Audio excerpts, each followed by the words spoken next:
Gente, muito boa tarde a todos e a todas. Sejam bem-vindos, sejam bem-vindas ao nosso no último estudo desse ano, né? A gente vai fazer uma pausa agora a partir da semana que vem. Vamos continuar com os estudos durante a semana. Eu vou dar o recadinho direitinho no final, mas vou sem mais delongas, que já tomei aqui 4 minutos, passar a palavra para o Léo para ele fazer a preparação aí da mensagem, da prece iniciais para o nosso estudo de hoje. Boa tarde, Léo. Oi, gente, boa tarde a todos e a todas. Jesus abençoe a todos nós. Só para justificar, a Nath não poderá estar aqui hoje conosco, ela participou do planejamento da aula também, as escolhas, né, do vídeo que iremos passar, dos textos, mas tinha um compromisso e por isso não está aqui conosco, tá bom? Eu vou ler a mensagem, logo em seguida a gente faz a prece. A mensagem é do livro Pão Nosso, de Emmanuel, chamada Perante Jesus. E tudo quanto fizerdes, faze-o de todo o coração, como ao Senhor e não aos homens. Está em Paulo, aos Colossenses, capítulo 3, versículo 23. A compreensão do serviço do Cristo entre as criaturas humanas alcançará mais tarde a precisa amplitude para a glorificação daquele que nos segue de perto desde o primeiro dia, esclarecendo-nos o caminho com a divina luz. Se cada homem culto indagasse de si mesmo quanto ao fundamento essencial das suas atividades na Terra, encontraria sempre no santuário interior vastos horizontes para ilações de valor infinito.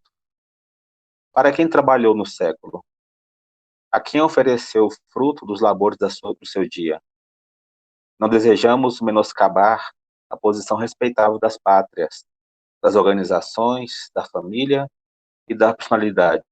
Todavia, não podemos desconhecer-lhes a expressão de relatividade no tempo. No transcurso dos anos, as fronteiras se modificam, as leis evolucionam, o grupo doméstico se renova e o homem se eleva para destinos sempre mais altos. Tudo que representa o esforço da criatura foi realização de si mesma, no quadro de trabalhos permanentes do Cristo. O que temos efetuado nos séculos constitui benefício ou ofensa a nós mesmos, na obra que pertence ao Senhor e não a nós outros. Legisladores e governados passam no tempo, com a bagagem que lhes é própria. Jesus permanece, a fim de ajuizar da vantagem ou desvantagem da colaboração de cada um no serviço divino da evolução e do aprimoramento. Administração e obediência. Responsabilidades de traçar e seguir são apenas subdivisões da mordomia conferida pelo Senhor aos tutelados. O trabalho digno é a oportunidade santa. Dentro dos círculos do serviço, a atitude assumida pelo homem honrar-lhe-á ou desonrar-lhe-á a personalidade eterna perante Jesus Cristo. Então, oremos nesse momento, buscando fixar o nosso pensamento, o nosso coração em Jesus. Perante Ele, possamos agora nos elevar em pensamento, buscando o Senhor com toda a vontade de nossas almas, com todo o nosso amor. Possamos agradecer ao Cristo Jesus a bênção da vida, da presente encarnação na Terra e do seu amor que nos conduz, que nos guia a cada instante. O Senhor que nos conhece profundamente, nos acompanha a todo momento e vela por cada um de nós. Obrigado, Mestre Jesus, por tudo, Senhor, pela dádiva da vida, do trabalho, do conhecimento,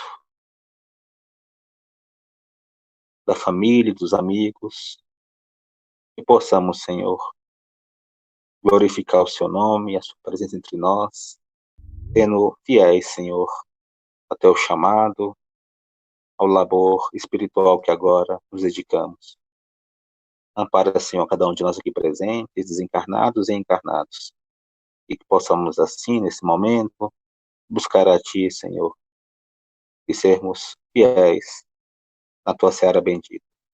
Graças a Deus.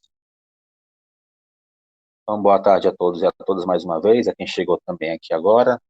durante a prece, ou um pouquinho antes.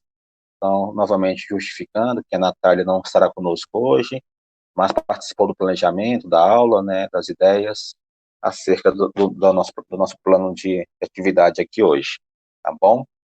Bom, nós escolhemos Jesus porque é Jesus, né? E é dezembro, então, como o Adriano colocou, como era a última aula do semestre, pensando já no Natal, né, nesse período de reflexões e de finalizações de atividades e avaliações, nada melhor do que a gente falar de Jesus novamente. Tivemos uma aula, né, com esse tema com o Marquinho, há alguns meses já, que era o nosso convidado aqui do centro. Ele abordou o tema Jesus aqui nos cursos. Então, a ideia é hoje, né, falar de Jesus sempre. Na verdade, esse é um tema que deve estar sempre nas nossas aulas, né, o tempo todo, abrindo e fechando nossas aulas. Mas hoje, especialmente, vamos falar um pouquinho de Jesus e discutir um pouco a nossa ideia da aula de hoje, é justamente pensar o tema que nós propomos, né? Que Jesus nós seguimos. E aí a gente fazer uma discussão acerca dessa proposição, tá bom? Para iniciar a aula, então, eu e a Natália conversamos, trouxemos hoje, mais uma vez, um vídeo para poder ser o propulsor aqui do debate, né? A gente trouxe vários textos de vários autores também, mas o vídeo vai ser o iniciador aqui das reflexões. Vou pôr aqui no chat o endereço para quem não conseguir ver diretamente aqui da nosso compartilhamento. E é um vídeo do programa Transição, que são sempre muito pedagógicos, didáticos, né? Com muitas contribuições. E depois que o vídeo terminar, a gente retoma aqui a atividade com os slides também. Então, vou projetar aqui, para a gente poder iniciar, então, a nossa aula.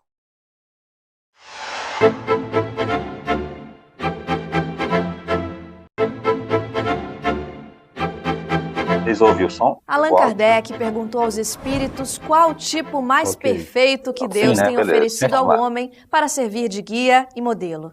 A resposta foi muito simples: Jesus. Hoje vamos falar daquele que a doutrina espírita considera o governador espiritual da Terra. Mas quem é ele? Por que encarnou entre nós? Foi o espírito mais evoluído que passou pela Terra? E o que fez para ter um impacto tão grande, ser um marco na história da humanidade, que se divide entre antes e depois dele?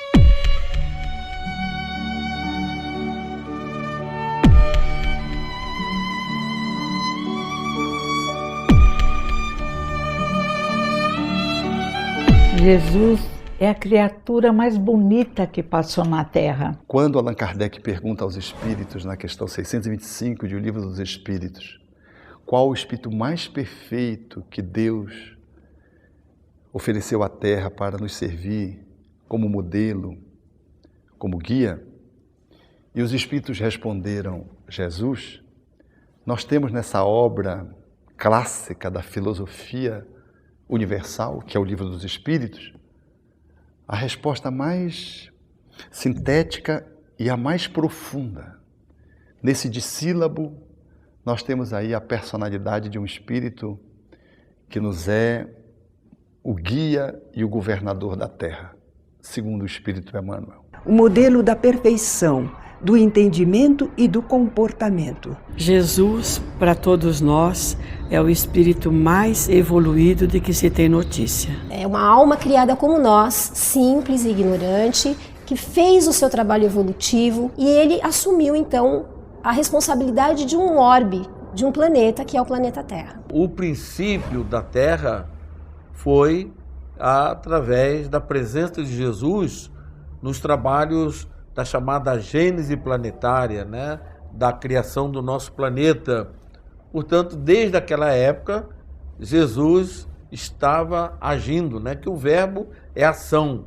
Jesus estava agindo no sentido da preparação do nosso planeta para nós habitarmos. E como qualquer gerente que constrói uma obra de grande valor, depois continua o seu gerenciamento, o seu desenvolvimento, a sua evolução, a sua transformação. E aí nós temos nesse momento de transição, mais um momento onde ele está junto com uma pleiade de espíritos na coordenação e no cuidado deste planeta. Qual Jesus cada um escolhe para seguir?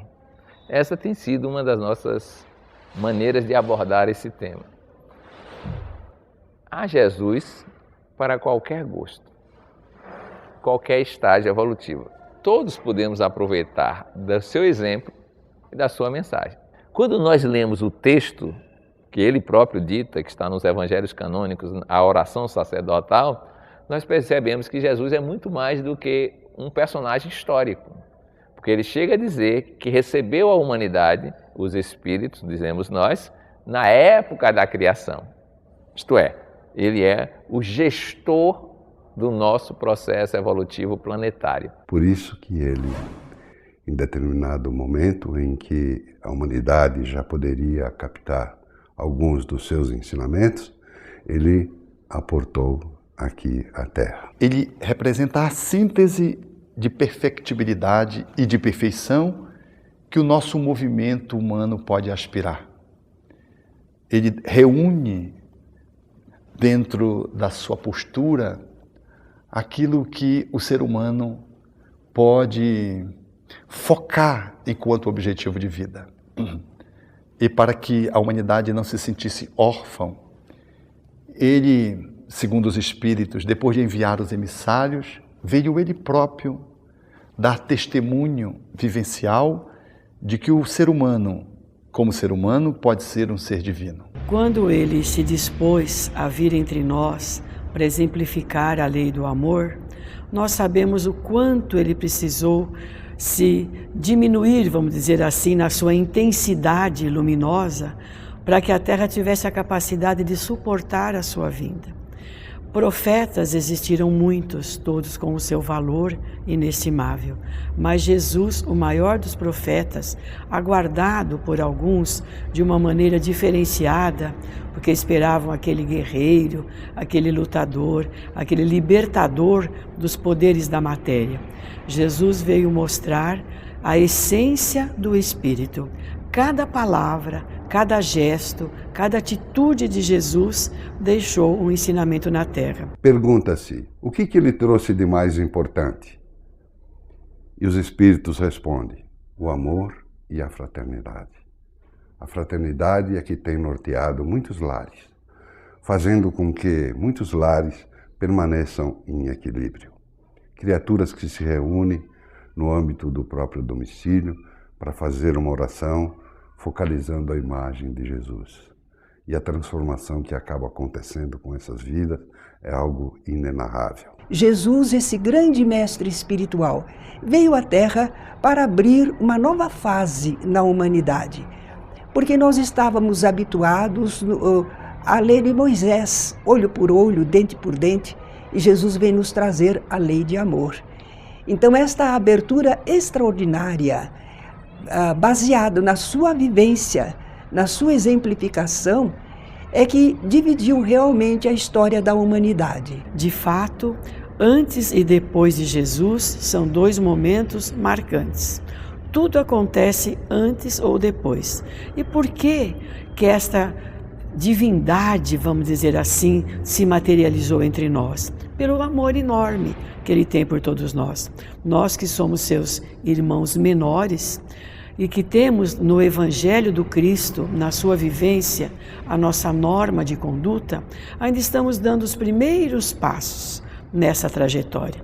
Mas Ele demonstrou em todos os momentos o seu amor por qualquer pessoa, os desfavorecidos da sorte, as prostitutas, os nobres, os fariseus, os saduceus, os poderosos.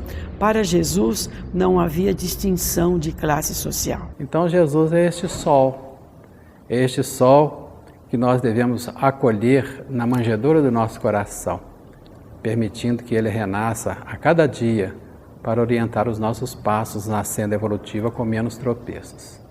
Assim compete-nos a nós, seus discípulos, nós que nos dizemos cristãos, sermos realmente cristãos, não só nesta época natalina, mas em todos os dias do ano.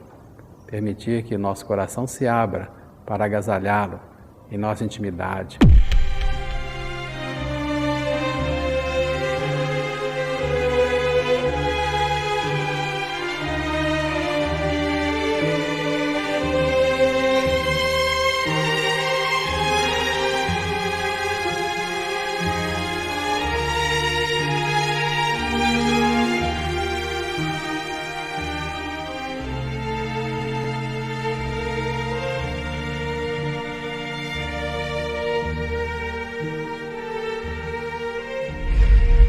Como as religiões vêm interpretando a passagem de Jesus pela Terra. E como o Espiritismo veio agregar informações suprimidas de outras crenças sobre a vida espiritual. No próximo bloco.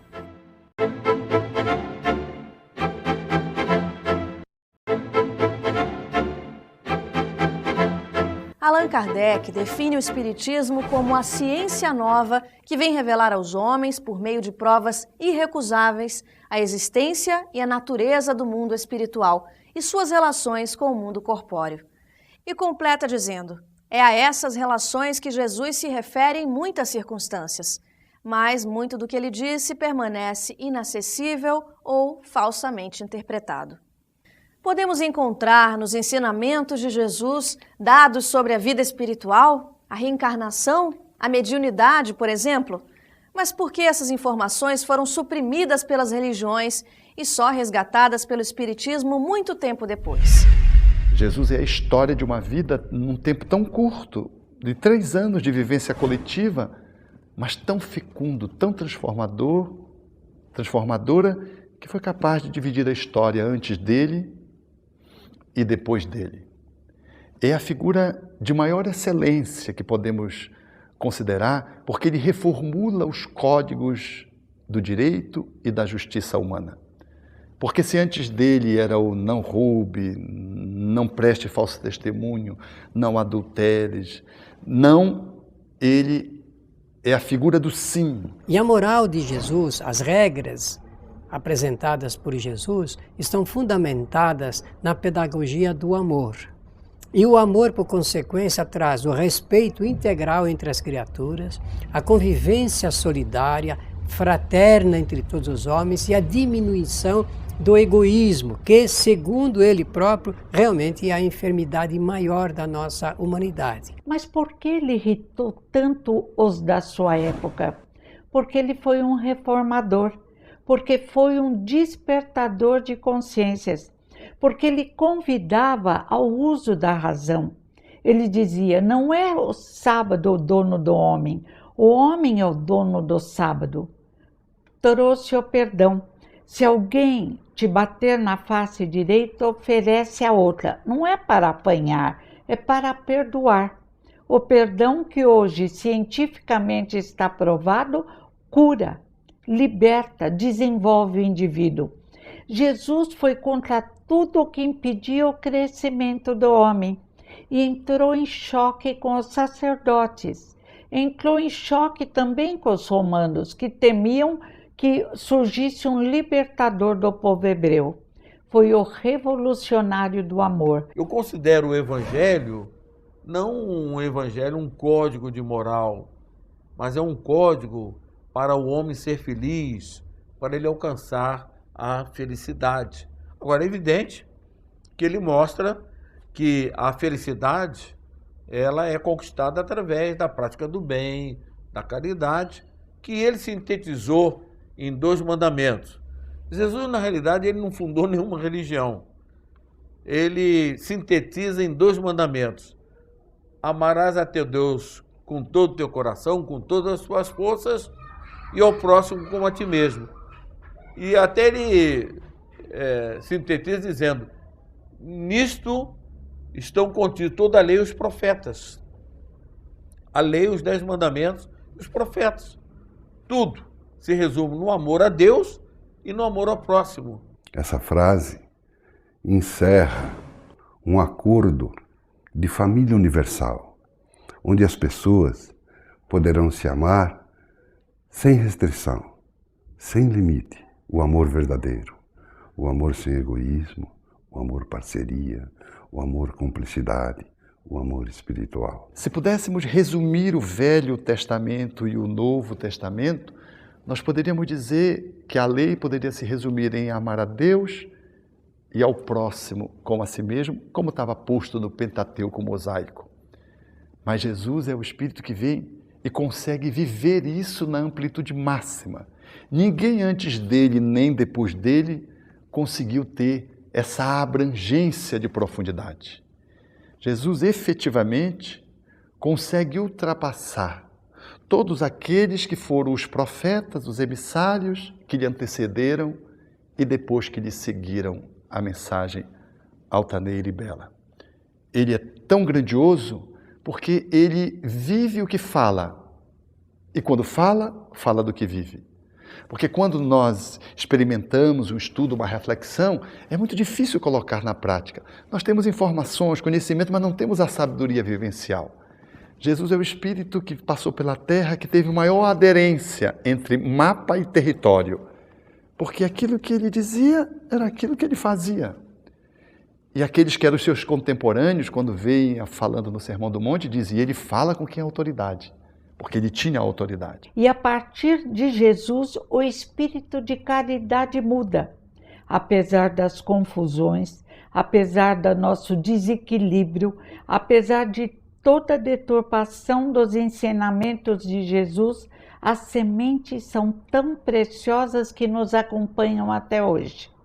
E ainda não brotaram definitivamente. Jesus é o protótipo do homem. E foi capaz de perdoar todos aqueles que lhe crucificaram, inclusive a multidão que lhe cercou, dizendo, tu não te salvaste, não salvastes os outros, salva-te a ti mesmo. Tu não disseste que tu era filho de Deus, que Deus venha te tirar daí.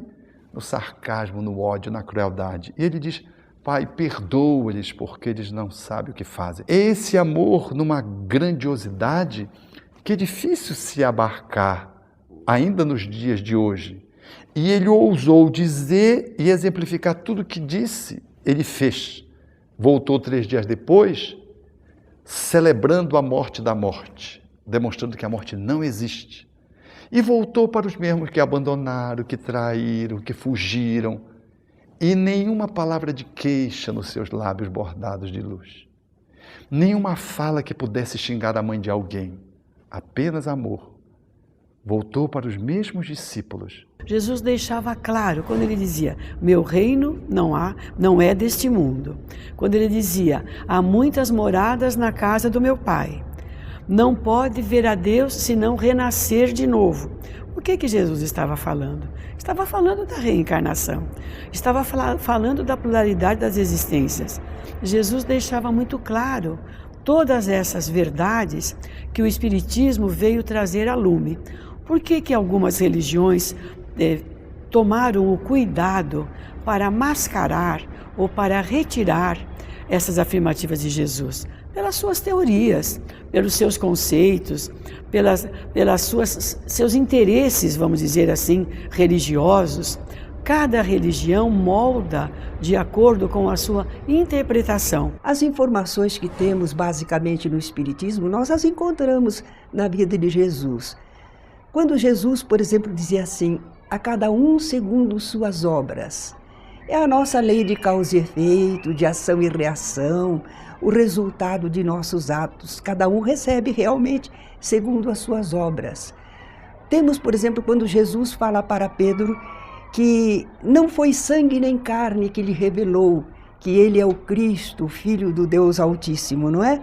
Porque foi uma manifestação espiritual. Pedro foi o intermediário. Então Jesus está afirmando a comunicação espiritual entre nós. Fica claro para todos nós que algumas religiões, após a passagem de Jesus, modificaram nas suas traduções e nas suas interpretações a essência divina do amor do Pai que Jesus trouxe para nos falar. Então, realmente havia no Evangelho de Jesus as afirmativas básicas da doutrina espírita. Mas a ignorância humana, que não compreendeu direito, ou a má-fé, não querendo que estes ensinamentos perseverassem na humanidade, fizeram a deturpação, a ocultação desses ensinamentos. E foi por isso necessário que os Espíritos do Senhor fizessem uma nova campanha, depois de aguardarem bastante tempo, não é? 1857 anos para a publicação de O Livro dos Espíritos, aguardaram bastante, mas quando viram que esses ensinamentos básicos estavam ficando ocultos, então eles vieram e romperam essa barreira, romperam esse obscurantismo e reeditaram a mensagem de Jesus. O Espiritismo apresenta Jesus como um espírito superior que tem conhecimentos de ciência, da extensão maior da bondade, de forma que ele se apresenta como um espírito que está, do ponto de vista da evolução, à nossa frente, embora tenha começado da mesma forma como todos nós, mas aprendeu muito mais rapidamente, e o Espiritismo diz que os espíritos, nessa circunstância, aqueles que aprendem mais na estrada da evolução, se voltam para ensinar aqueles que ainda não aprenderam tanto. E o Espiritismo, então, tem Jesus na condição de um educador espiritual. Ele apresenta para o mundo noções da verdadeira realidade espiritual do homem. Jesus é esse espírito tão grandioso que ele não cabe nas páginas da história. O Espiritismo vem como consolador prometido com o compromisso científico-filosófico de devolver à humanidade esse Jesus que ficou perdido nos cultos, que ficou perdido atrás de toda uma política humana, que ficou sepultado numa teologia e que esqueceu do amor. A proposta espírita é de trazer Jesus para o cotidiano, na vivência interpessoal, na vivência intrapessoal e na experiência coletiva. O Espiritismo tem essa ousadia igualmente de apresentar Jesus na sua proposta magnífica do amai-vos uns aos outros, sem adornos, sem ritos, sem preconceitos, sem algemas, um Cristo que pudesse nos fazer viver a vida melhor a cada dia. Por isso Jesus, ele ainda está chegando para a humanidade. E nós temos a oportunidade de conhecê-lo através dessa janela que o Espiritismo se nos abre, mostrando que Jesus é o verdadeiro ícone, através do qual nós entramos nesse portal de vida, e não um ídolo em torno do qual nós nos refletimos numa contemplação, numa imobilidade que muitas vezes nos cristaliza. Jesus é o divino apelo nos conclamando a libertação através da caridade. No mundo espiritual, como Jesus vem atuando sobre o planeta Terra? O aperfeiçoamento da humanidade segue sempre em marcha progressiva? E qual o seu papel nesse processo? Voltamos já.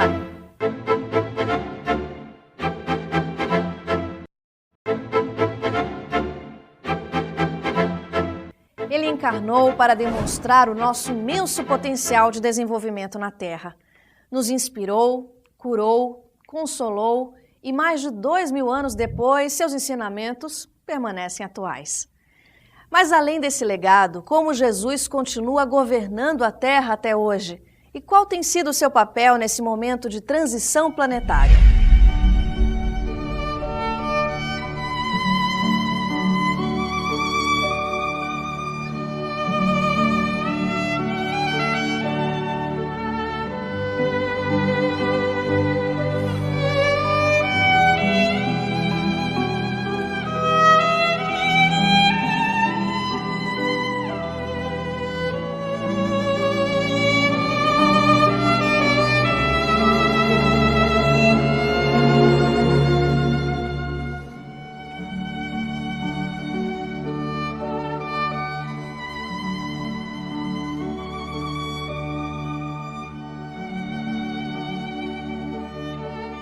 Jesus é o grande governador da Terra e, como tal, ele tem os seus ministros, as criaturas que ele designa para realizarem determinada tarefa. É claro que Jesus continua com muitas atividades. Ele não é como nós, ele não precisa estar com um caderno e um lápis fazendo lista do que deve ser feito e do que não deve ser feito. Ele tem um grupo, um exército de assessores. Existem espíritos, diz o livro dos Espíritos, responsáveis pelas plantas, outros pela água e muitos pelos seres humanos. Jesus ajudou na criação da Terra e continua auxiliando no seu desenvolvimento. O seu pensamento continua entre nós, envolvendo-nos em amor. Os seus ensinamentos estão implantados em nosso pensamento, em nosso coração. E Jesus realiza esse papel de comandar equipes espirituais que continuam atuando sobre a humanidade terrena, procurando levar-nos ao cumprimento daqueles objetivos do Evangelho, que é o progresso intelectual e moral da humanidade, para chegarmos ao Pai. Jesus, agora entendemos que está muito próximo de nós, não só pela situação de transição que estamos vivendo, mas pela escolha. O joio e o trigo, que foi nos dito por Jesus, é evidente que ele está nesse monitoramento. Como ele disse certa vez, o meu Pai trabalha constantemente, eu também trabalho. Jesus não está inerte, não está parado, está em plena atividade. Atividade sempre em favor do progresso intelectual e moral da humanidade, porque nós espíritas dizemos que Jesus é o governador espiritual da humanidade terrena, não é? Porque outros mundos habitados poderão ter outros dirigentes espirituais. Mas a pleiade de espíritos que dirige o nosso planeta, a nossa humanidade, certamente tem em Jesus o seu líder máximo, não é? Mas não vamos entender que ele é único. Jesus tem a sua equipe de servidores, a sua equipe de mensageiros, que são representados pelas grandes figuras que já habitaram a Terra e que continuam habitando a Terra, trazendo a nós a sua ajuda, o seu auxílio, o seu esclarecimento. São prepostos de Jesus, são auxiliares de Jesus que atualmente nos dirigem de forma mais direta. O Evangelho de Jesus age sobre o mundo à sua volta, mesmo sobre os que não o conhecem, através do pensamento daqueles que o conhecem. Os nossos pensamentos agem sobre o nosso próximo. E a luz que Jesus trouxe para nós se espalhou por toda a terra e continua a trabalhá-la para que surja o mundo de regeneração. Por isso a nossa tranquilidade, a nossa segurança e a nossa esperança de que vai ser um momento a mais nesse contexto. E sabendo que Jesus está nesse controle, que serenidade maior nós podemos ter. Vemos então Jesus como um ser que não teve e não tem privilégios, que foi criado simples e ignorante como nós. Então que ele possa ser, como é ensinado no livro dos Espíritos, que ele possa ser o nosso guia e o nosso modelo, que ele possa ser o guia e o modelo da humanidade. Temos em Jesus o modelo e guia, significa sem dúvida um convite à renovação individual.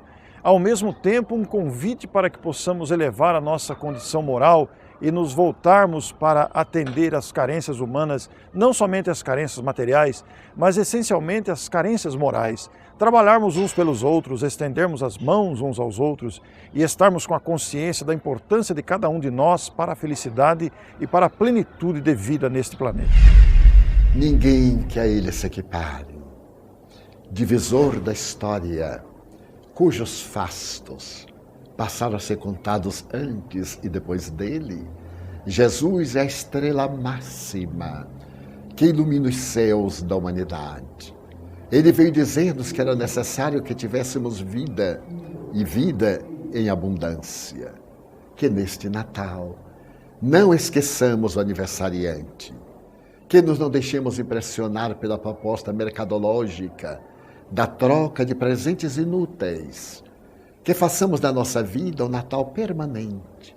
Mas como essa data simbólica do solstício de inverno de Roma, apagando a grande mácula das Saturnais, evoca a manjedoura modesta de Belém de Judá, na inolvidável noite em que ele veio ter conosco, seja a mensagem de Jesus para nós, a paz na terra, como cantaram os anjos, a glorificação de Deus no infinito e, sobretudo, a bondade em nossos corações. Que você, caro amigo, cara amiga que nos ouvem, sejam vocês, sejamos nós, a mensagem viva de Jesus para o mundo, fazendo bem e deixando a demonstração de que ditoso é aquele que dá, é aquele que ama, não quem recebe, não quem é amado. Feliz Natal com Jesus.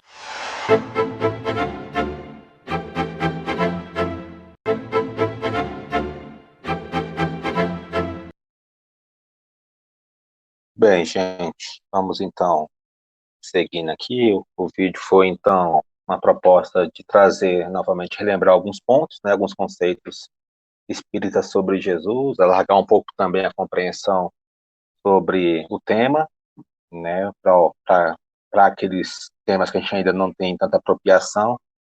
E essa pergunta é que fica para a gente, né? Que Jesus seguimos. E a gente já, de imediato, já responde ela, dizendo que é o Jesus que está em nós nesse momento, né? Porque uma ideia geral da aula hoje vai ser a de entender que Jesus não muda, né? Jesus é a própria verdade para a gente. É a referência imutável de Deus para nós aqui. Então, as compreensões sobre Jesus é que vão mudando. A sua apropriação, né, a forma como nós o conhecemos e o sentimos é que muda. Então, o Jesus que nós seguimos, ele é diferente a cada instante.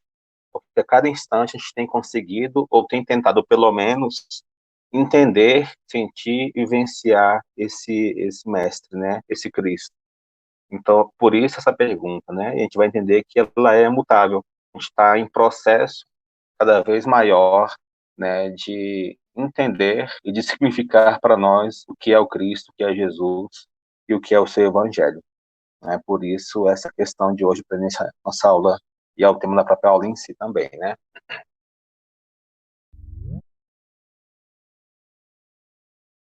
Um ponto que a gente quer já inicialmente destacar é essa compreensão que é muito comum, e a gente precisa estar atento a isso também, atenta, é que Jesus ele é muito mais que um personagem histórico. Né? Então, pessoas que não entendem a sua relevância, a sua grandeza, tendem a situar Jesus na história como mais um profeta, mais um pregador, mais um filósofo, enfim, né? E a gente não pode diminuir a relevância do Cristo e a sua importância aqui na Terra. Ele não é mais um, né? Ele é o Cristo, ele é Jesus. Então, ele vem como aquele espírito puríssimo, de elevada condição espiritual, para atender a uma missão que Deus lhe confiou. E aqui na Terra, ele vem atravessar todas as filosofias, todas as ciências, tudo que ele trouxe e mostrou, até hoje repercute na nossa compreensão espiritual e, né, de alguma forma, vai reverberando na humanidade muitos anos ainda. Então, no Consolador, na questão 283, o Emmanuel coloca dessa forma: antes de tudo, precisamos compreender que Jesus não foi um filósofo e nem poderá ser classificado entre os valores propriamente humanos, tendo-se em conta os valores divinos e sua hierarquia espiritual, na direção das coletividades terrícolas. Enviado de Deus, ele foi a representação do Pai, junto do rebanho de filhos transviados do seu amor e da sua sabedoria, cuja tutela lhe foi confiada nas ordenações sagradas da vida do infinito. Diretor angélico do orbe, o coração não desdenhou a permanência direta entre os tutelados míseros e ignorantes. Então, é importante a gente olhar esses itens grafados aí, né? Então, a nossa referência para entender Jesus é levar em conta os valores divinos da sua hierarquia espiritual. A gente não pode jamais esquecer quem é Jesus, né? Que espírito é esse? Condição superior ele representa, né? Justamente por ser a representação do Pai. Então, um espírito desse, que é o espírito crístico, ele está em perfeita sintonia com o Pai, e Deus para a gente é algo ainda pouco compreensível, né? A gente faz um exercício a cada dia de entender Deus, mas estamos muito aquém dessa compreensão ainda. Jesus, ele representa Deus para a gente aqui na Terra. Então, por isso, a sua grandeza, e é muito comum, talvez vocês já tenham visto isso, né? Algumas expressões que às vezes querem restringir Jesus ao grande médico apenas das almas, o maior psicólogo do mundo, o grande filósofo, o maior profeta de todos, né? A gente acaba com essas expressões fragmentando de alguma forma a personalidade de Jesus. Ela é integral, ele é tudo isso junto, né? E muito mais também. Então é importante relembrar a sua grandeza, a sua condição espiritual sempre divina nesse sentido. Nesse aspecto ainda, vale a pena a gente relembrar aqui essa condição do Cristo, né? Jesus é um dos Cristos divinos. São esses seres angelicais, esses espíritos altamente evoluídos, purificados, que habitam, né, outras instâncias do universo e já alcançaram uma elevação para nós ainda incompreensível também, e que são arquitetos do universo junto com Deus, são co-criadores do universo. No Universo e Vida, o livro do Irmão Áureo coloca um pouquinho essa descrição, essa definição desses Cristos divinos. Então ele põe que no seio excelso do Criador incriado, nos cismos da evolução, pontificam os Cristos divinos, os Devas arcangélicos, cuja sublime glória e soberano poder superam tudo quanto de magnificente e formidável possa imaginar. Isso é muito importante, né? Então, Jesus é um dos Cristos. Existem outros tantos por aí, né? E como ele, assumem orbes, assumem criaturas, né? Diversas coletividades de seres para conduzir, para guiar, para corresponder à missão confiada por Deus a esses seres angelicais também, cujo poder, como coloca o irmão Áureo, né, supera tudo que a gente possa compreender ainda e imaginar. Imaginemos, né, na condição do Cristo, que a gente já entende isso hoje, já estudou, ele criou a Terra. Então, que ser é esse, né, que espírito é esse que tem a condição de criar um planeta, de manipular a energia espiritual, a matéria, a ponto de dar a vida, de criar os seres, as condições para que habitassem, né, todos nós, os animais, plantas, enfim, tudo que aqui se processou e processa até hoje rumo à evolução. Então, por enquanto, a mente humana, né, não posso imaginar por enquanto a mente humana.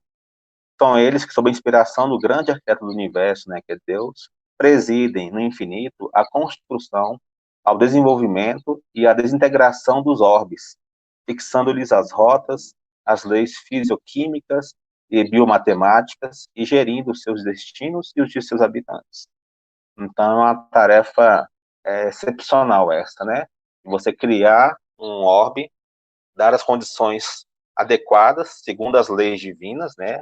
De acordo com o que a lei divina propõe, as leis da física, da matemática, da química, né? Propiciando a vida e conduzindo as almas para que aqui encarnasse e evoluam junto com o orbe, a ponto de um dia esse orbe, né, ser desintegrado, ele ser modificado também materialmente e espiritualmente falando.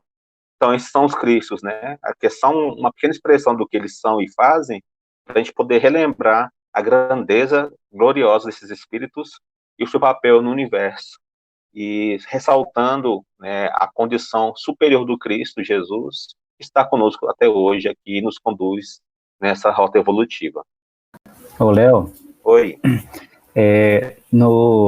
Lá no Livro dos Espíritos, Kardec traçou aquela escala espírita, onde os espíritos puros estão ali no topo, né? Então, é o último estágio, pedagogicamente, didaticamente traçado ali, proposto por Kardec, o último estágio de evolução do espírito é a condição de espírito puro. E, se eu não me engano, é uma revista espírita que Kardec coloca que os Cristos, eles são o mais alto grau dos espíritos puros. Sim. Então, assim, o espírito, ele chega na condição de espírito puro, e depois de alcançar esse patamar, que já é para nós incompreensível, a gente já não tem qualquer maneira de conceber o que é espírito puro, nessa escala dos espíritos puros, os Cristos, eles estão ainda no mais alto grau. Então, a gente tem uma noção da grandeza, realmente, de Jesus e de todos os espíritos na mesma hierarquia dele, né? Exatamente. No próprio livro Consolador, né, que a gente citou aqui do Emmanuel, o Emmanuel reforça essa ideia, falando que Jesus teve uma evolução retilínea. Ele não caiu igual a gente, né? Então, ele é puro de outra condição, né? Ele não precisou passar, como nós, né, essas condições espirituais mais inferiores, até de encarnar na matéria, por exemplo, aqui na Terra, mundo de provas e expiações. Então, ele é puro de uma outra linha espiritual, vamos dizer assim, né? Para destacar o que você está falando. Exatamente isso. E a gente já tem essa expressão, né, que é muito comum, a gente não vai nem usar o Livro dos Espíritos, né, que já tem aquela pergunta clássica, a pergunta 625 do Livro dos Espíritos, mas trouxe aqui o Vinícius, ele vai trazer, então, reforçar essa condição do Cristo e por que ele é modelo para a gente, então. E o Vinícius fala isso, né, que Jesus é a manifestação mais perfeita de Deus que o mundo conhece. Então, para a gente que é muito imperfeito, né, muito materializado ainda, a gente não compreende Deus, a gente só tem uma intuição do que seja Deus e tenta conceituar Deus com as nossas limitações, né, de palavras e de expressões materiais ainda. Jesus é para a gente a melhor ideia de Deus que a gente pode ter nesse momento. Então, o Espírito puro e amorável permitiu que, através dele, Deus se fizesse perfeitamente visível à humanidade. Esse é o motivo por que ele próprio se dizia filho de Deus e filho do homem, porque ele era a síntese, né, nesse sentido, do que é Deus para nós e do que é o humano perfeito, vamos dizer assim. Por isso ele transitava nessa síntese espiritual, né, de ser Deus na Terra e ser o homem perfeito também, nesse sentido de modelo humano a se alcançar. E Vinícius continua por isso que ainda. É tão comum, Oi, diga. Desculpa te interromper. Por isso que é tão comum algumas denominações religiosas confundirem Jesus com Deus. Exato. Né? Porque, de fato, é aquilo que mais se aproxima, né, dos atributos infinitos e perfeitos que a nossa concepção humana pode alcançar. E aí é tão comum, a gente vê isso em muitas, eu acho que em todas as denominações, as correntes protestantes, fazem essa confusão não é confusão, essa aglutinação da figura de Jesus com a figura de Deus, referem-se a Jesus como se fosse o próprio Deus, né? A Igreja Católica, quando traça ali a trindade, não deixa de fazer algo semelhante também. Exato. Mas é por conta realmente da nossa limitação de compreensão, né? E nesse sentido ainda, a gente reduz mais Jesus ainda, né? Ainda que a gente entenda ele como o Deus Exato. vivo, né? Como se fala, o Deus presente na Terra, ou o Deus encarnado, como muitos usam essa expressão também, ainda assim a gente limita a compreensão, o entendimento de quem é esse Cristo, né? Esse Cristo divino. Vinícius... Oi, diga, amigo.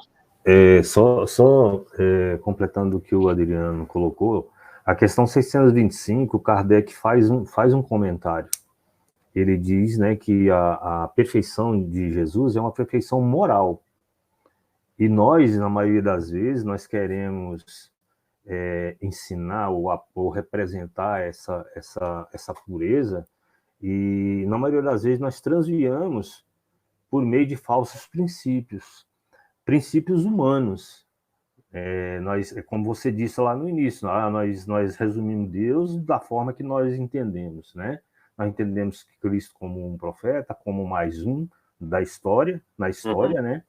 E Kardec finaliza a nota dizendo, né, que muitos deles, ou seja, muitos de nós, apresentamos como leis divinas o que eram simples leis humanas, criadas para servir as paixões e para dominar os homens. A gente confunde porque a gente não compreende, porque muitos deles aqui, eu anotei uma série de frases aqui que esses estudiosos colocaram aqui, né? E, por exemplo, Jesus vive o que fala e fala o que vive, né? Quem de nós, né, conseguimos, eu não vou dizer nem exercitar isso, fazer isso, mas compreender isso, né? Foi capaz de perdoar a todos, inclusive aqueles que o crucificaram. Nós entendemos dessa forma, nós não entendemos essa grandiosidade, essa sinceridade.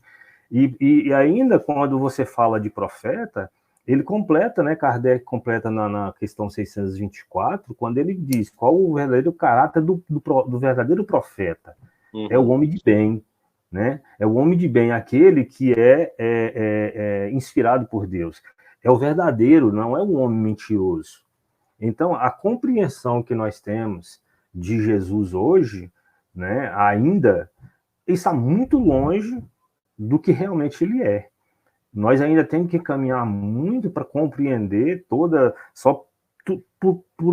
pelo que as pessoas colocaram aqui, nesse estudo, né, que a gente viu hoje.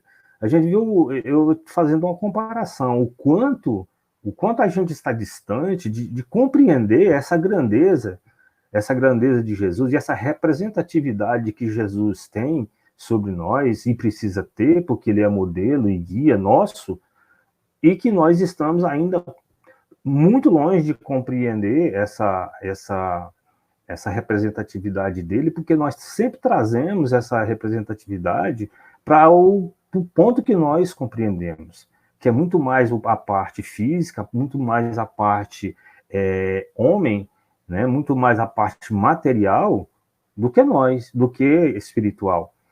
Né? Nós não compreendemos Jesus como sendo um ser superior moralmente, nós acreditamos que ele seja um ser que nós podemos compará-lo, né, conosco, com a situação que a gente se coloca.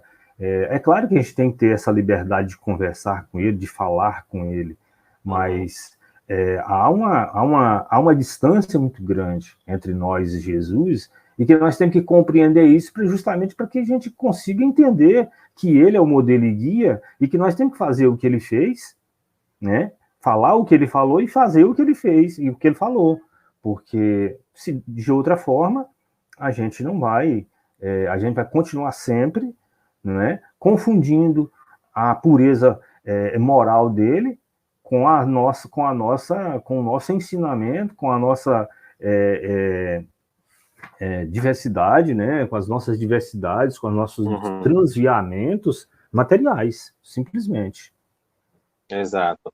E ainda que a gente esteja longe, né, dessa compreensão, já é algo importante, né? Então, ainda que os homens tenham, em geral, uma dificuldade de entender quem é o Cristo, nós temos mesmo, a forma como cada um já entende o Cristo e já tem nele um modelo, um guia, já é algo importante, né? Que talvez no passado longínquo a gente não teria nem esse processo internalizado na gente, de ver em Jesus um espírito a ser buscado, né, a ser seguido, sua mensagem, seu exemplo também. Vinícius continua, né, sobre esse modelo que é Jesus, falando, né, que o homem é a obra em acabamento. Quando ele fala homem, é a humanidade, né, que a gente conhece. Homem, mulher, todo mundo, essa ideia de humanidade. Jesus é a obra acabada. O homem, com seus defeitos e fraquezas, impede que por ele se manifeste e se ostente a imagem da divindade a cuja semelhança fora criado.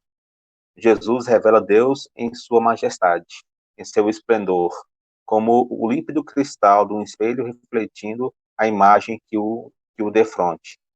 Esse é o motivo por que Jesus nos foi dado como modelo. Em imitá-lo, resume-se o supremo ideal da vida humana. E a questão de imitar Jesus é em todos os aspectos, tanto pela questão moral, como pela questão material, vamos dizer assim, a gente pode usar essa expressão, né? Porque Jesus também era o biotipo perfeito que esteve entre nós aqui. Na sua materialização, ele também resumia nesse aspecto a condição ideal do homem na Terra, né? Ainda que transitória pela sua condição, pela sua missão terrena. E também no campo moral, pelo seu comportamento, né? Tudo que aqueles autores aqui falaram, né? Aqueles colaboradores do vídeo, pelo comportamento, pelo exemplo, né? Ele falava e vivenciava e falava, né? Não existia distinção entre a ação, o pensamento e a palavra de Jesus, porque existia uma unidade nele próprio que era fiel a Deus, né? A essa expressão de Deus na Terra, realmente. E a gente trouxe essa questão, né? A gente colocou, né, que o Jesus que seguimos diz mais sobre cada um de nós do que sobre Jesus, propriamente, né? Porque é isso, é a condição evolutiva de cada ser aqui na Terra. Como nós o entendemos, como o sentimos, como aprendemos com ele, como o seguimos. Isso diz mais da gente do que dele, porque Jesus é inalterável nesse aspecto. Ele é, simplesmente, né? Ele é essa expressão de verdade que já possuímos na Terra. Um exemplo, como disse ali o Vinícius na metade anterior, ele é a obra acabada, ele está pronto, né? Ele é o objetivo final para a gente aqui. Então, a gente que está em processo ainda de entender o Cristo e de segui-lo, de usá-lo como modelo, como um guia, né, de um protótipo a ser alcançado, a ser buscado e a ser vivenciado também. Então, o Áureo complementa nesse sentido, né, na mensagem, dizendo que não será que o Cristo cresce a cada dia diante dos olhos e dos corações dos homens, exatamente porque só a pouco e pouco, à medida que os homens evoluem, vão podendo melhor entendê-lo e melhor senti-lo, Então, esse processo que a gente falou, né, de desenvolvimento espiritual do homem, da humanidade, onde se desenvolve pela ciência, pelo conhecimento, também pela moral, né, pelos sentimentos também, a gente começa a modificar a compreensão do que é Jesus para a gente. Mas fomos nós que mudamos nesse sentido. Melhor entendemos e absorvemos a ideia do que é o Cristo. Então, essa é uma questão, né? Ele fala, sim, irmãos e humanidade, é isso que acontece. Somente à medida que vamos crescendo em inteligência, em dignidade moral, em pureza de sentimentos, em experiência da vida, em ciência e em técnica, vamos podendo, vagarosa, mas efetivamente, ir compreendendo melhor sentindo o espírito e a mensagem do Cristo divino. Então, é sobre esse processo, é sobre nós, na verdade, esse estudo, né? Sobre quem somos e quem podemos ser também, e como compreendemos e vivemos o Cristo a cada instante. E para que isso aconteça, é preciso que a gente alcance essa unidade com Jesus. Esse é o texto evangélico clássico também, né, que a gente sempre comenta sobre ele, ele tem várias interpretações, é claro, né? Então a gente usa muito no culto no lar esse texto, né, de quando as pessoas se reúnem em prece, Jesus está ali, mas também em outro aspecto mais psicológico e espiritual, a gente pode interpretá-lo, né, de uma outra forma, quando Jesus fala, né, que onde quer que se encontre 2 ou 3 pessoas reunidas em meu nome, eu com elas estarei, também a gente pode entender esse processo como sendo para nós próprios, seres espirituais, porque nós somos fragmentados ainda, pelas encarnações, pelas várias personalidades que nós usamos, né, e vivemos em outras vidas, e que repercutem em nós ainda hoje, né, nossas memórias, nossas quedas, nossas memórias espirituais. Nós trazemos, ainda nesse momento, nós somos um ser ainda fragmentado. A gente traz essas encarnações do passado muito vivas ainda, a se refletirem em nós, como sendo várias pessoas em uma, na verdade. E é um pouco o que Jesus fala, né? Quando nós, esse Espírito Eterno, conseguir centralizar, criar uma unidade espiritual com Jesus, ele estará conosco, porque nós estaremos com ele, na verdade. A gente vai criar uma unidade em nós próprios para se encontrar com Jesus, porque ele é o modelo, ele é o guia, né? Então é um processo de a gente começar a eliminar essas personalidades do passado, das quedas, dos vícios, para ser um com Jesus, um com Deus também. Bom, nesse campo de compreensão aí do estudo, a gente trouxe também essa mensagem do Vinícius ainda, porque ele vai discutir a ideia de religião. Então, ele vai usar aqui religião com a letra maiúscula para significar a verdade mesmo, né? A religião como esse movimento que o Cristo trouxe de se religar com Deus, de se religar à verdade, né? E ele usa as religiões em geral com a letra minúscula para mostrar essa interpretação de Jesus que as religiões deram. Como o Adriano colocou ao verso também, né? Como é que a gente vem aprendendo, e é importante também esse movimento, mas o movimento religioso na Terra sobre Jesus ainda o limita bastante. Então a gente precisa avançar sobre isso, entender que Jesus é a própria verdade. Ele é a própria religião divina aqui na Terra. E o Vinícius comenta isso. Que Jesus não trouxe à Terra um sistema religioso a mais. Ele teve por missão revelar a Deus à humanidade. O desempenho desse mandato revelou ao mundo a religião, nesse sentido, né? A própria verdade, o próprio Deus. Revelando a religião, né, com letra maiúscula, proscreveu as religiões. Então, depois de trazer essa verdade maior, essa compreensão de Deus, surgiram, aí sim, por ordem humana, por ordem material, as religiões que interpretaram o Cristo da sua forma durante os milênios todos aí. Encarnando Deus e a sua justiça, Jesus instruiu os homens no conhecimento da verdade eterna, de cuja ignorância provém todos os males e todos os sofrimentos. Encarnando Deus e sua justiça, não fez obra divina. Ele não criou nada de divino nesse aspecto, né? Ele revelou a obra divina. Ele foi aquele, né, que representou Deus para mostrar o próprio Deus. Destruiu o personalismo, a escolástica, o sectarismo, fazendo ver aos homens que eles devem buscar conhecer a religião, essa verdade, buscar Deus, e não pretender criar religiões, visto como a religião é a verdade e a verdade é eterna, coexiste com o próprio Deus. Né? Então, é uma compreensão muito importante Porque até a doutrina espírita, nesse aspecto, é uma religião também, né? Ela vai ter uma limitação também de compreensão em alguns aspectos sobre essa verdade maior. A gente sabe que a verdade é progressiva, como diz Kardec. A doutrina também não vai trazer de forma absoluta a verdade absoluta, porque o próprio Kardec disse que a ciência evolui, a humanidade evolui também moralmente falando, e com o tempo outras verdades aparecem. Agora, a verdade integral, única, é Deus, é o próprio Cristo, que veio à Terra trazer essa compreensão, né, do próprio Deus, da sua justiça e da obra divina. Tudo bem, gente? Até aqui? Tranquilos? Tranquilas? Vamos lá. E sobre essa questão, Léo, só retornando rapidinho, de que Jesus foi que revelou a religião nesse sentido de religação com o Pai, porque naquela época dele, embora se já tivesse a revelação de Moisés, mas as pessoas cada vez mais se distanciavam de Deus, né, como Criador, como Pai. Não tinha essa noção de Deus Pai, né? Tinha a noção de um Deus conquistador, ou paternalista, ou que fazia preferências, que elegia os seus eleitos, indicava os seus eleitos. Então era uma visão que cada vez mais distanciava o ser humano da figura do Jesus. Quando traz essa noção, de fato ele revela o processo de religação, ele revela essa verdade de que nós precisamos buscar Deus para nos religarmos com ele. É uma outra concepção totalmente diferente, por isso foi tão revolucionário. Né? Exatamente, e tão incompreendido também naquela época, né? E até hoje ainda, né? Quando a gente vem conversando a respeito. Tão polêmico, né? Exato. E também aí, nesse sentido, é um risco, né? Porque as pessoas confundem e também colocam Jesus como um revolucionário apenas, como uma pessoa que rompeu a lei da época, né, comparando com outras pessoas do mundo moderno também atualmente.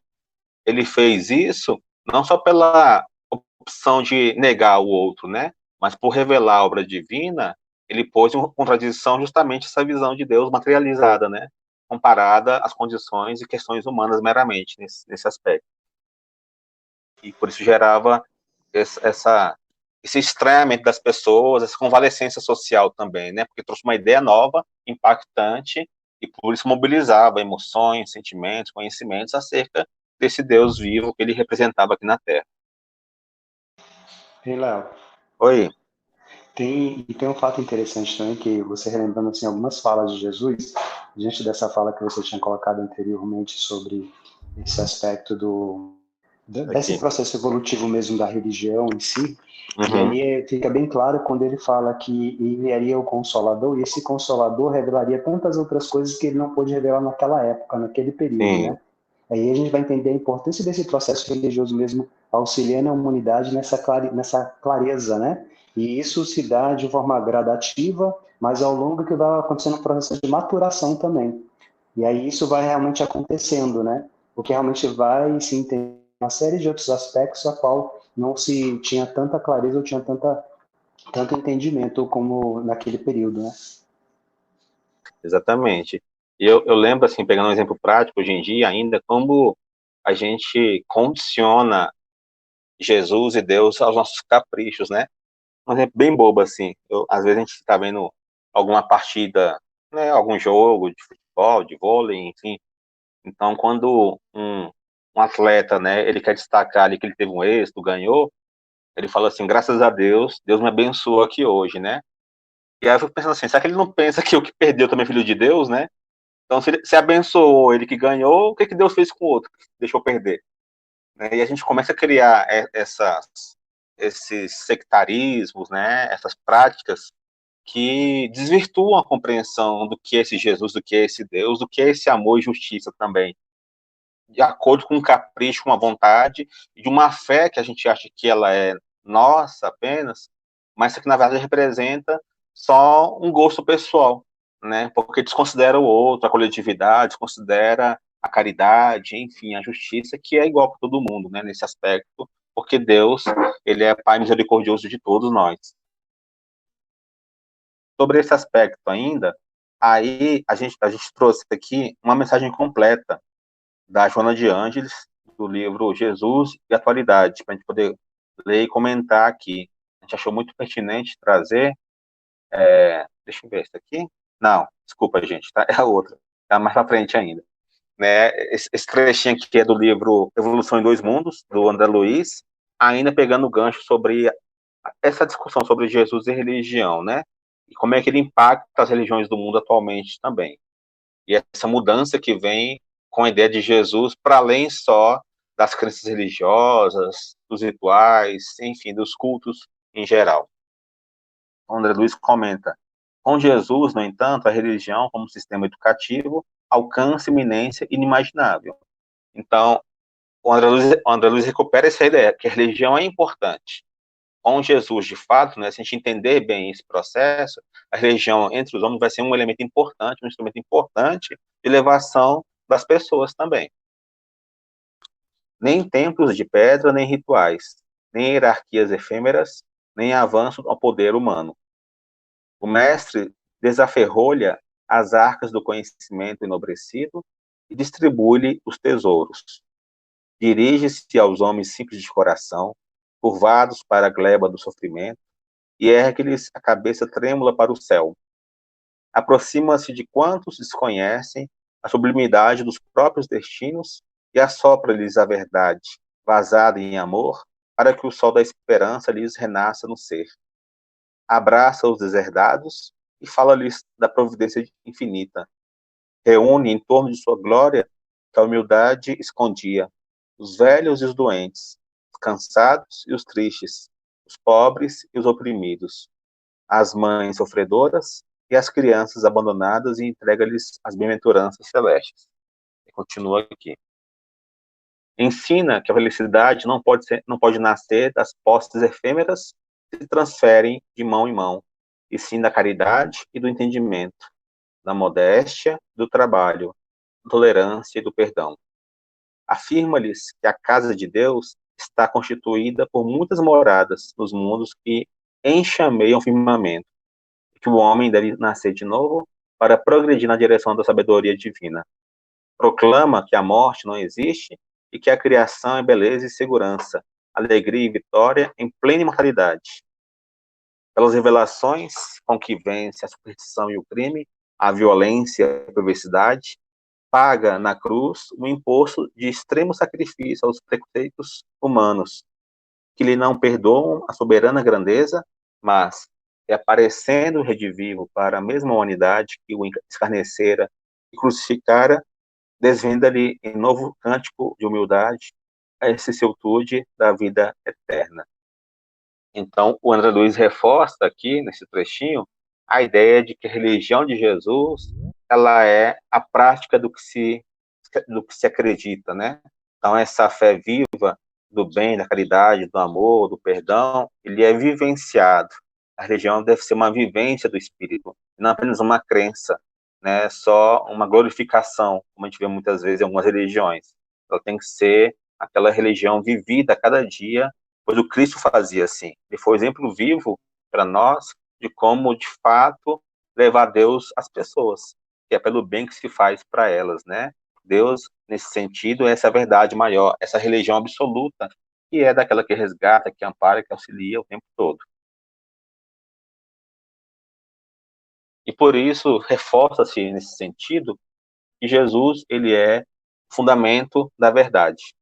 Né? O Emmanuel, também consolador, na questão 210, ele diz isso, né? Que no labor da doutrina, temos que convir que o espiritismo é o cristianismo redivivo, pelo qual precisamos fornecer o testemunho da verdade. E dentro do nosso conceito de relatividade, todo fundamento da verdade da Terra está em Jesus Cristo. Então, de novo, né? Mais um reforço de Emmanuel dizendo que a gente pode escolher teorias, filosofias diversas, buscar outros caminhos também na humanidade. A gente tem essa experiência muito clara. A gente vive no Ocidente. Para nós é muito marcante, né, muito clara a ideia das religiões cristãs. Mas em outros países, continentes, tem outras religiões também, de outras filosofias, mas que ainda exerce de qualquer outra e qualquer linha que a gente seguir a ciência, da filosofia, das religiões, tudo converge para uma verdade fundamental que é Jesus. né? Então, Jesus, ele não está restrito às religiões humanas, às filosofias humanas. Ele é o centro para o qual toda a humanidade deve convergir um dia, em termos de ciência, de conhecimento, de religião, né, de vivências, enfim. Tudo caminha para a unidade que é Jesus Cristo aqui na Terra também. Reforçando essa ideia, né, da religião vivida a cada instante, então, por nós todos, o Emmanuel, no Caminho, Verdade e Vida, ele reforça essa ideia, né, de que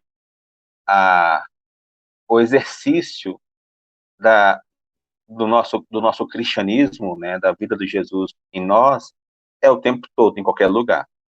Ele fala o seguinte: o evangelho não se reduz a breviário para genuflexório, né, para se ajoelhar e ficar só apenas, né, orando, rezando a Deus, ou ficar ali contemplando. É roteiro imprescindível para a legislação e administração, para o serviço e para a obediência. O Cristo não estabelece limites ou linhas divisórias entre o templo e a oficina. Toda a terra é seu altar de oração e seu campo de trabalho ao mesmo tempo. Por louvá-lo nas igrejas e menoscabá-los nas ruas, é que temos naufragado 1000 vezes. Menoscabá-lo, né, é esquecido, desprezado. Então, a gente naufraga 1000 vezes quando faz isso, né? Quando a gente vai para a igreja apenas, ou para o altar, e fica só contemplando, glorificando a Deus, mas na vida prática a gente não exercita de fato esse sentimento, por nossa própria culpa. Todos os lugares, portanto, podem ser consagrados ao serviço divino, né? Então, o Cristo que é em nós deve ser um Cristo permanentemente presente no que nós fazemos, no que pensamos, em como agimos, no que falamos. E a gente sabe que em nós isso é muito difícil ainda. Nós somos seres fragmentados ainda, instáveis demais, no pensamento, na vontade. Então, nem sempre o que nós fazemos, como agimos e falamos e pensamos, retrata o Jesus que já é em nós. Mas é um exercício. E o Cristo está conosco, reforçando o tempo todo nosso ideal de melhorar, de crescer, de vivê-lo integralmente a cada dia. E agora sim, eu trouxe uma mensagem mais completa, né, a mensagem completa do livro Jesus e Atualidade, da Joana de Ângeles, e a mensagem é Jesus e Reencarnação. Por que esse tema, né? Porque a gente vai entender que na obra de Jesus, aqui na Terra, a reencarnação é um tema fundamental, é um conceito primordial para a sua atuação, para a sua missão, porque é a partir desse entendimento que ele vai reforçar para nós, para a nossa humanidade, para nós aqui hoje encarnados e desencarnados, nós somos seres espirituais e não materiais. Nós não estamos fadados a ficar aqui para sempre, né? Ou que essa seria uma única vida, por exemplo.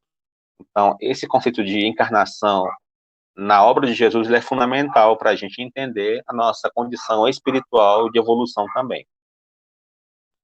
Vamos lá então, vamos ler a mensagem. Então, quem quiser comentar também a mensagem, a gente vai parando e vai comentando, se for o caso. Não fosse Jesus encarnacionista, e toda a sua mensagem seria fragmentária, sem suporte de segurança, por faltar-lhe a justiça na sua mais alta expressão, propiciando ao infrator a oportunidade reeducativa, com consequente crescimento para a liberdade a que aspira.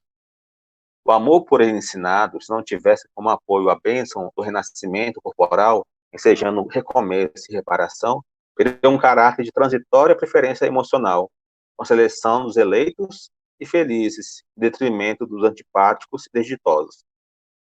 Com o apoio da doutrina dos renascimentos físicos, ele identificava de imediato quais os necessitados que estavam em condições de recuperar a saúde ou não, tendo em consideração os fatores que o conduziam ao sofrimento.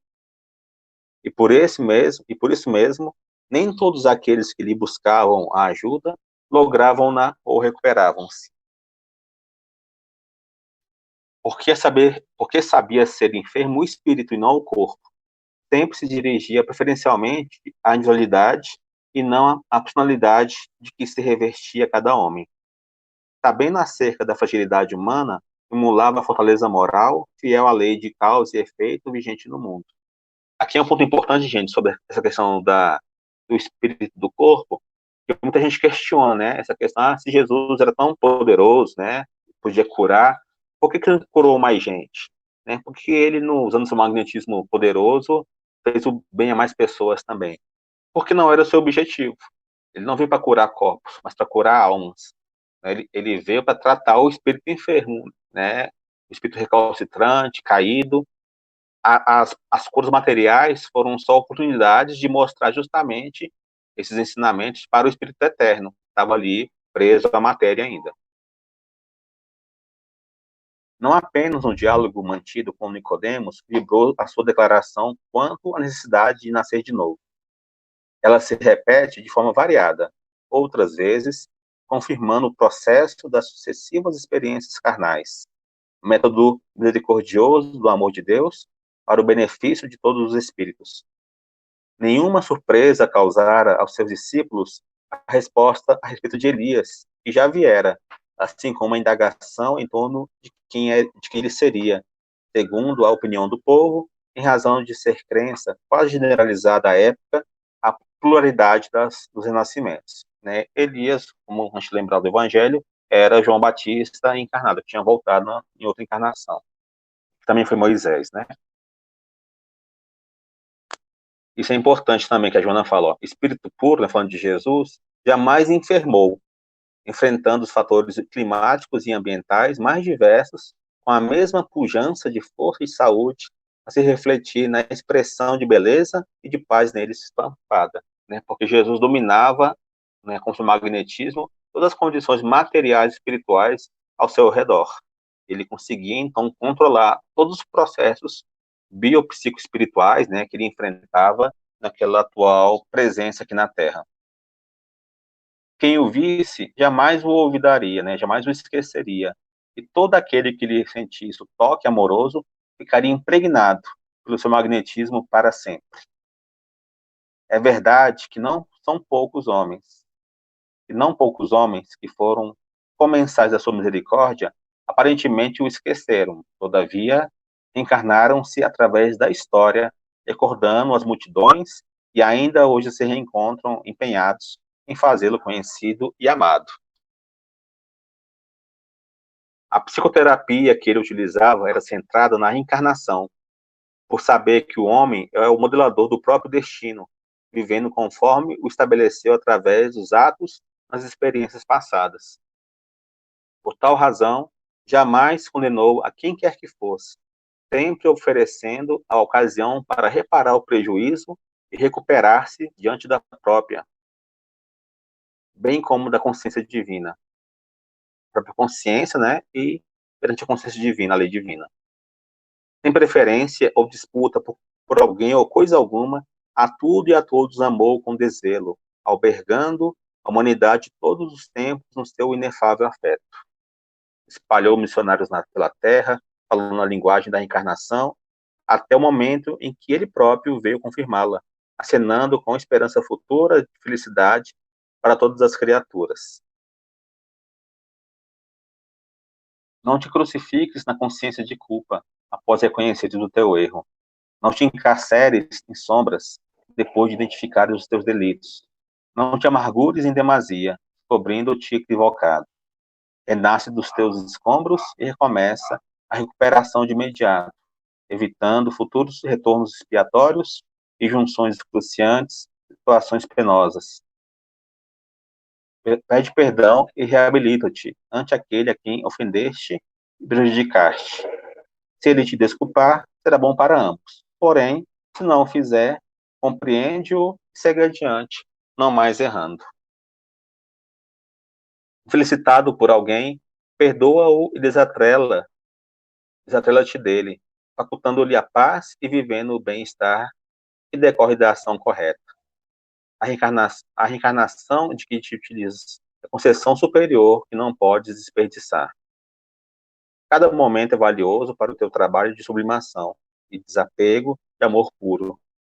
Abrevia os teus renascimentos agindo corretamente, servindo sem cansaço, com alegria, porquanto, para adentrares no reino dos céus, que se estende da consciência na direção do infinito, é necessário nascer de novo, conforme ele acentuou. Vamos adiante. É isso, gente. Nossa mensagem final aqui da aula, a gente pensar sobre ela também. No finalzinho, eu acho legal ela colocar aqui, destacar, né, que abrevia os seus renascimentos, né, que a gente sabe que a gente, pelo egoísmo, pelo orgulho, acaba caindo várias vezes, por isso, ampliando esse processo de reparação aqui na Terra, né, pelas encarnações. Não é necessário. A gente pode abreviar, sim, essas vidas, a partir da compreensão de Jesus, da lei de Deus, e da obra do bem que a gente possa empreender para nós próprios e para os outros que estão ao nosso redor também, né. Era essa a nossa proposta de hoje. Deixo aqui para comentários ainda, observações, fiquem à vontade. Uma questão adicional? Oi? Oi, ouvi agora. Quem falou? Sou eu, Leila. Oi, Leila. Eu achei muito interessante a parte que você falou que Jesus veio para tratar a alma, né? E a gente esquece disso. E hoje a gente foi fazer visitas e, assim, antes de fazer a visita, eu pedi para que a gente tivesse um olhar voltado para a bondade, que não julgasse. O que a gente faz, né? E aí a gente foi numa casa e a mulher contando a história falou assim que o filho dela estava preso, mas já tinha 2 anos, mas ele só estava fumando um cigarrinho do capeta. E ele foi preso por tráfico. Aí, na hora que ela falou, eu pensei assim, lógico que ele não estava só fumando, né? Lógico que ele estava vendendo. E o meu pensamento foi esse. Eu falei, lógico que ele estava vendendo. Por isso que ele está preso, não sei o quê. Aí a gente terminou e tal. Aí deu o evangelho para ela abrir. Aí no evangelho caiu assim, piedade para com os criminosos. Aí eu falei assim, gente, não adianta a gente esconder as coisas. A gente pode mentir para o amigo, para o pai, para o marido, para a esposa, para a mãe, mas Deus sabe do seu coração, né? E tá aí a prova. E a gente veio curar, foi dos nossos males morais. E eu fiquei mal, porque assim, parecia que estava na minha cara, que eu tinha falado, entendeu? E eu não falei nada, mas eu pensei. Uhum. Eu falei, que só estava fumando, ele estava traficando mesmo, por isso que ele está preso. Então, o meu pensamento foi esse na hora, sabe? E aí eu fiquei com vergonha. Fiquei com vergonha da passagem do evangelho. E aí, quando você falou que ele veio para curar os nossos males morais, muito mais que os físicos, né? Que os físicos eram só uma representação, aí me veio a imagem do que aconteceu. Agora que você falou, Leila, todo mundo pensaria também, né? Então, muitas vezes o que a gente, nossa condição, expressa isso justamente. A gente analisa uma situação pelo nosso viés ainda muito inferior, né? Assim, de aprendizado, está ainda evoluindo também. Mas que bom que você já tem, você e nós, né, todos, já temos um pouquinho desse saber de pensar, opa, será que é isso mesmo, né? De analisar a situação, e que bom que tem o evangelho que vem para nós como sendo um roteiro mesmo, né? E uma posição de reflexão para a gente também. Alguém mais? Eu sempre peço, né, para que a gente tenha os olhos da bondade do Cristo, que eu acho que nos falta muito. E eu pedi isso e na hora eu esqueci, entendeu? Eu só não externei, mas o meu pensamento estava aquilo ali. E aí, quando abriu o evangelho, foi a mesma coisa, eu levei uma chicotada, porque eu falei, que adianta, né? Ficar pedindo para ter bondade e tudo, mas nos pensamentos está lá, crucificando a pessoa.